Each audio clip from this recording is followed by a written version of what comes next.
libro de los Hebreos, capítulo 11, verso 17. Estamos, y ustedes ya lo hemos mencionado, comenzando a transitar un año nuevo. Y uno puede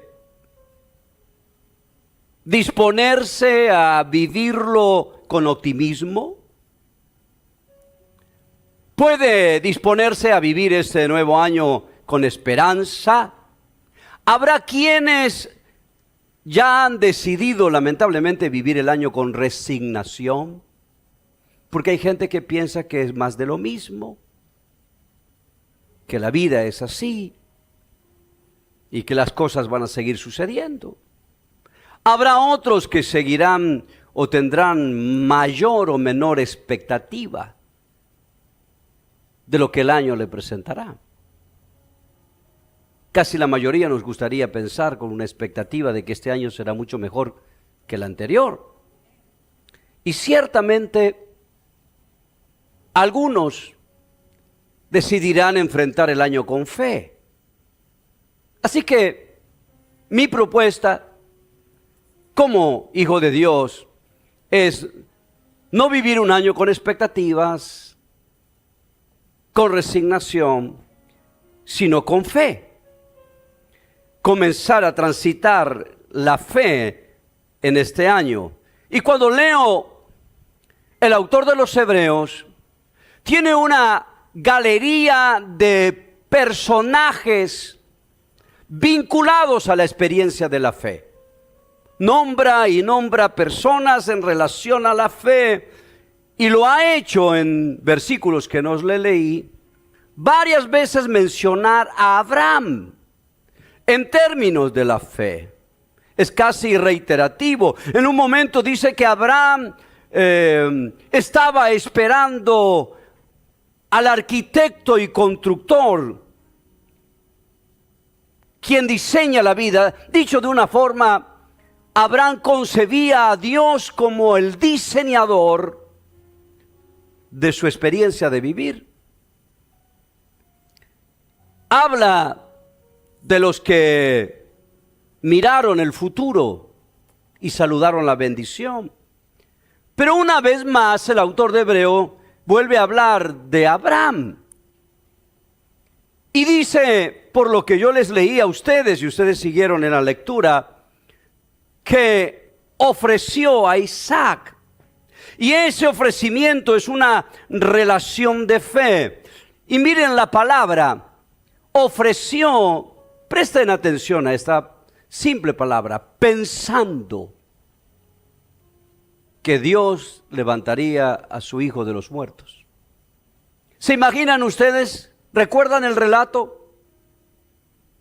Dios le pide, como en una proyección de la cruz, un acto que para ese momento no se sabe que es simbólico, que lleve a un altar y a su único hijo lo sacrifique.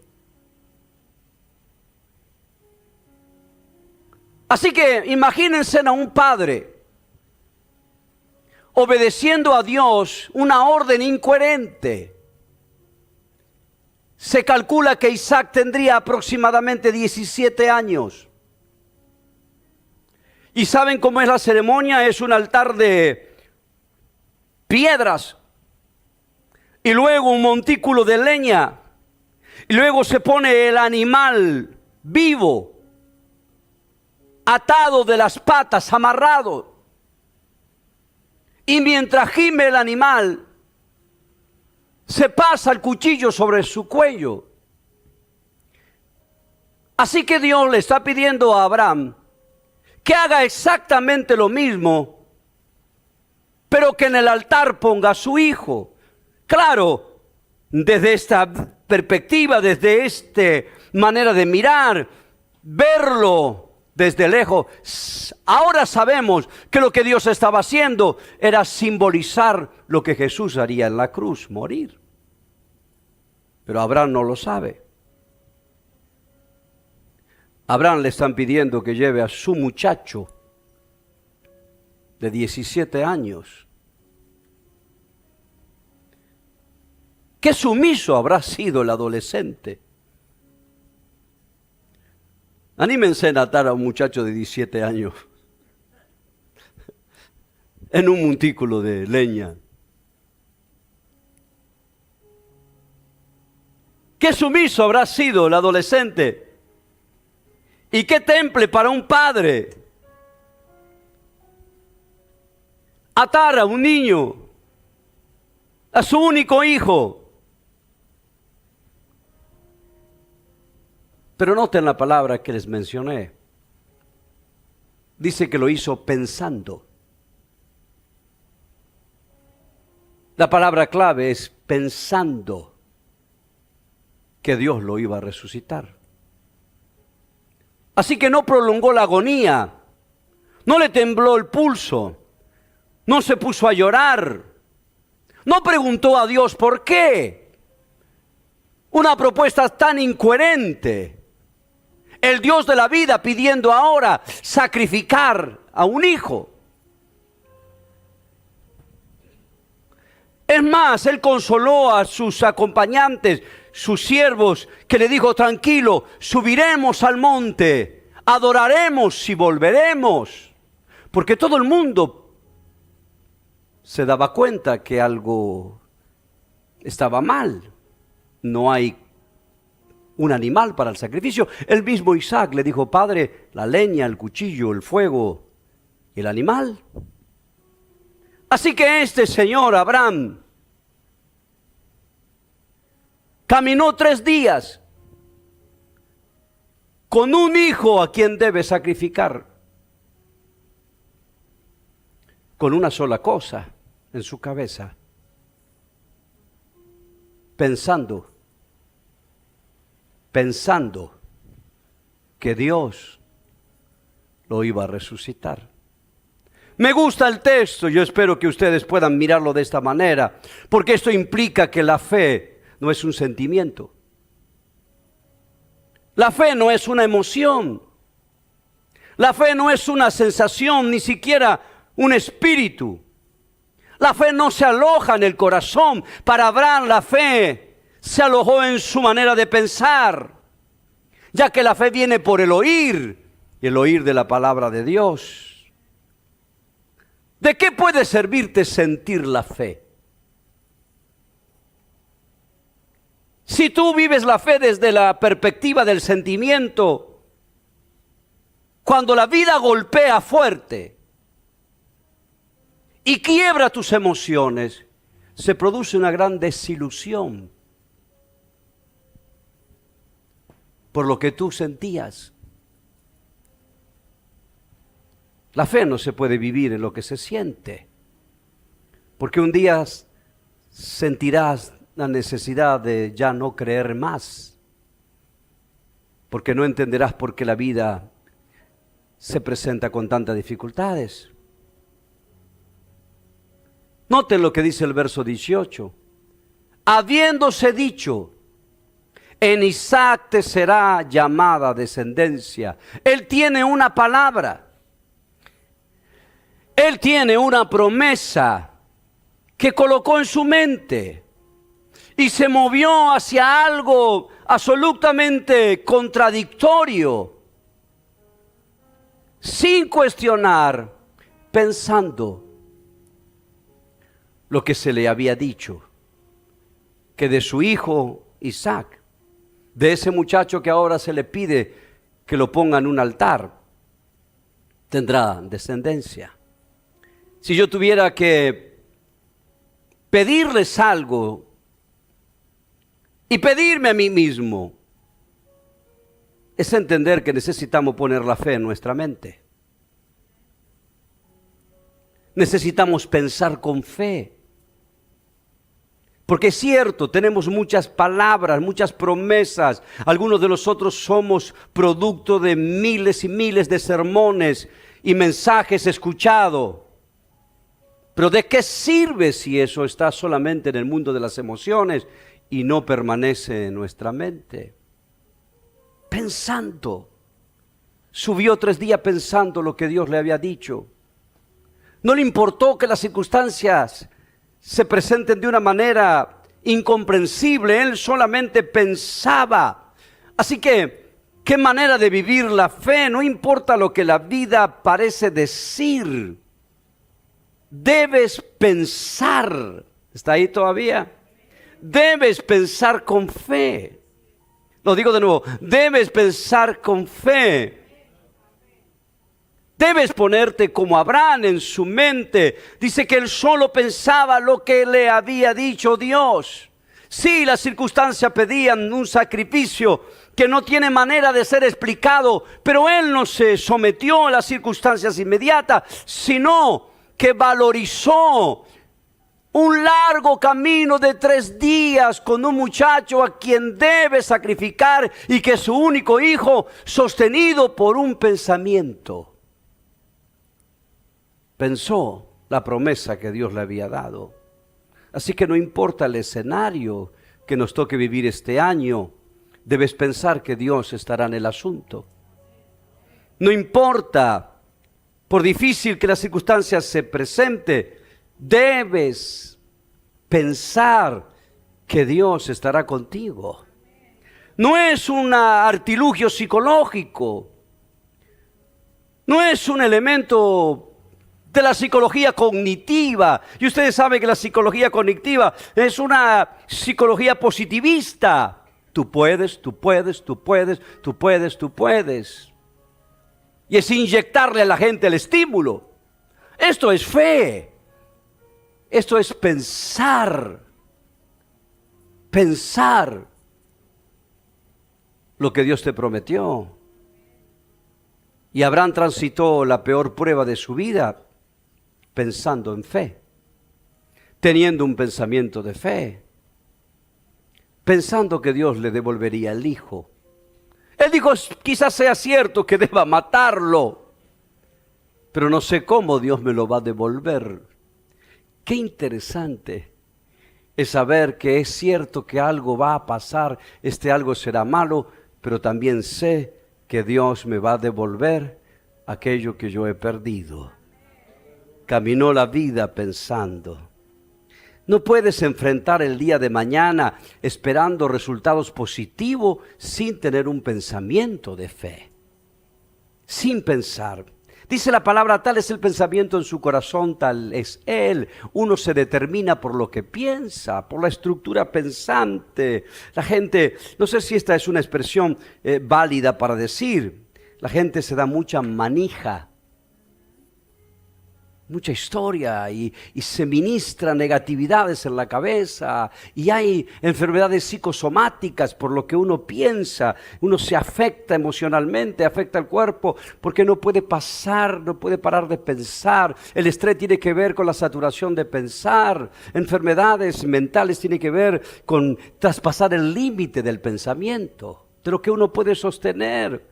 No se puede pretender una vida en victoria con un pensamiento negativo. Debes pensar en fe. Pasó 3 de los peores días que puede pasar un padre y se sostuvo pensando.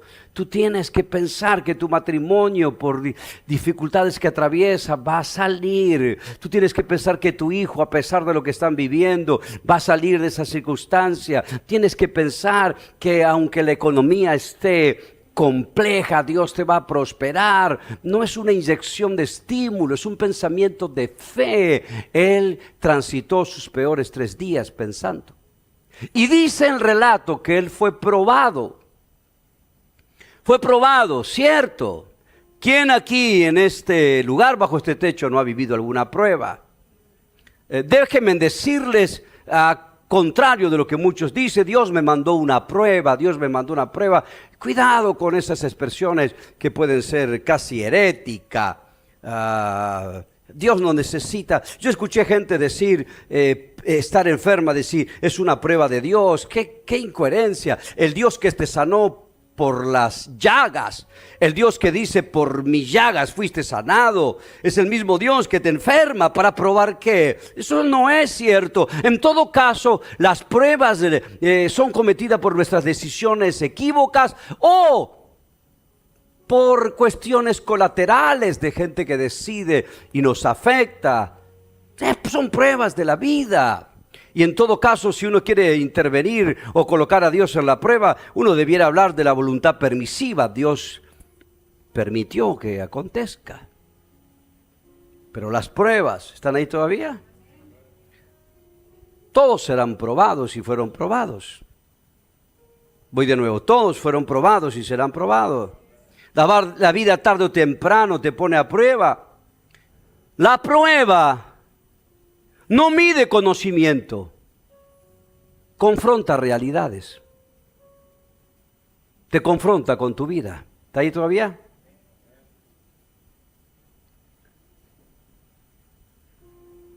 La vida, las pruebas, te confrontan con la realidad.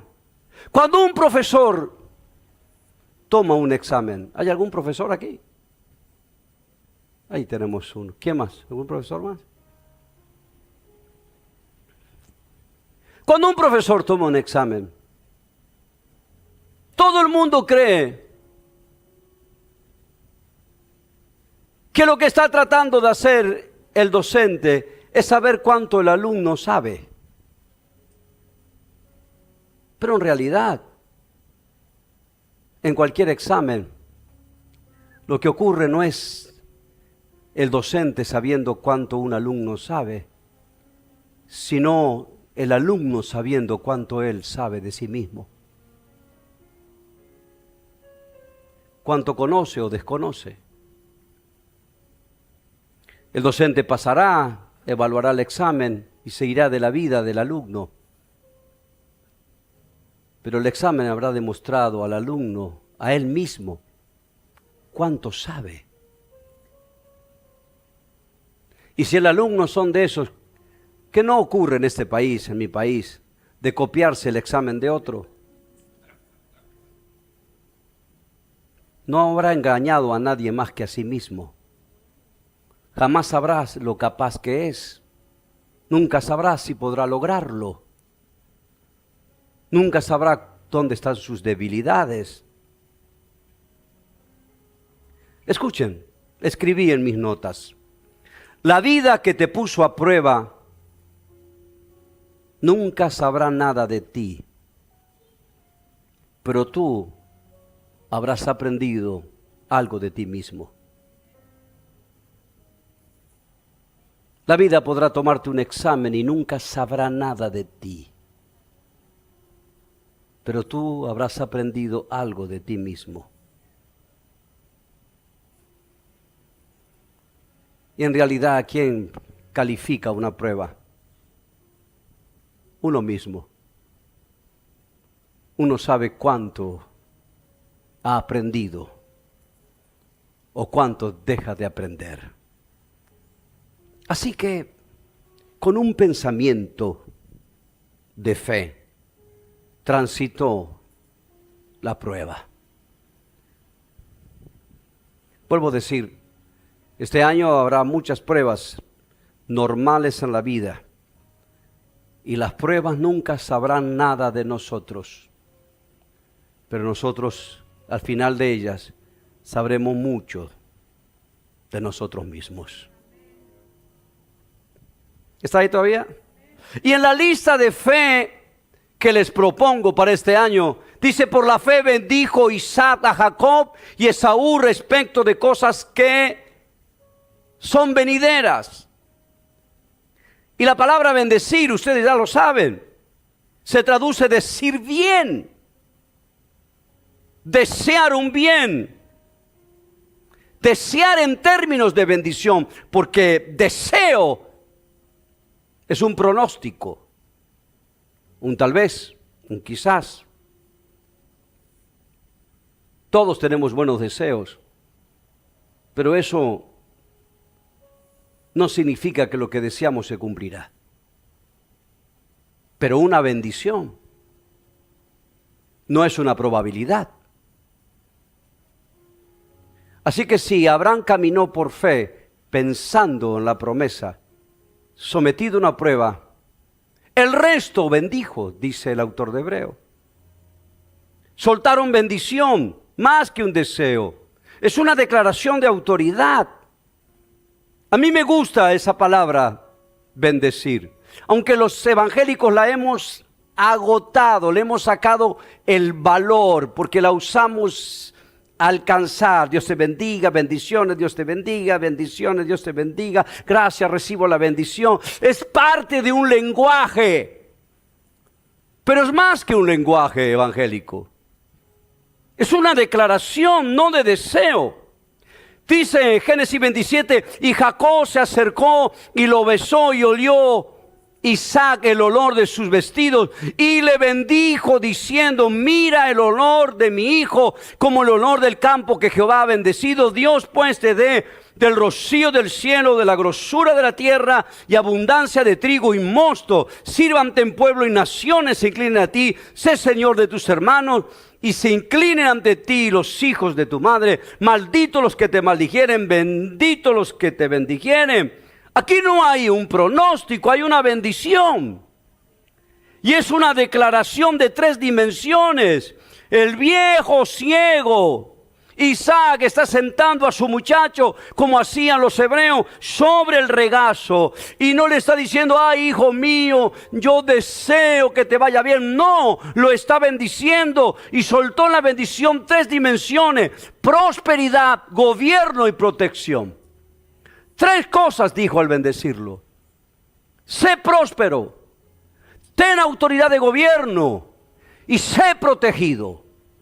Eso no es un deseo, eso es una bendición que se declara. Cierto, la pobreza es una gran dificultad, así que soltó prosperidad. Pero ¿de qué sirve la prosperidad sin autoridad para gobernar? Las personas prósperas, pero que no saben qué hacer con su vida,